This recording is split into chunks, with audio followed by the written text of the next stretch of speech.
তো বন্ধুরা প্রথমে ভিডিওটি দেখি, এরপর পাবলিকের করা ফানি কমেন্টগুলো পড়বো।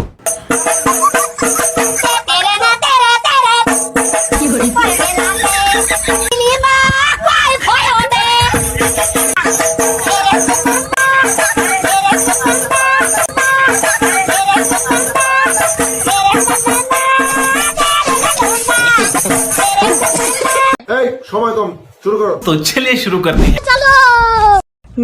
আমি তো ভাবছি এই বুঝি বউটা পড়ে গেল, আপনিও কি তাই ভাবছেন? আমি তো ভাবছি বউ পানিতে পড়ে যাবে, আমি দেখবো আর হাসবো। বউ পড়ে যাবে বলে এক নজরে তাকিয়ে আসি, অবশেষে বউ পড়লো না। এটা কোনো কথা? ভাই বিশ্বাস করেন, আমি ভাবছিলাম কখন বউ পড়ে যাবে আর আমি দৌড়ে গিয়ে তুলে নিয়ে চলে আসবো। যারা কখনো পদ্মা সেতু দেখো নাই তারা দেখে নাও তোমাদের স্বপ্নের পদ্মা সেতু। শয়তানের সব ভেতরে আয়। এই বসুন তো, বসুন, আপনারা সব জায়গায় গিয়ে এরকম করেন, বসুন। ভিডিওটি ভালো লাগলে লাইক করবেন, সাবস্ক্রাইব এন্ড ফলো করে দিও।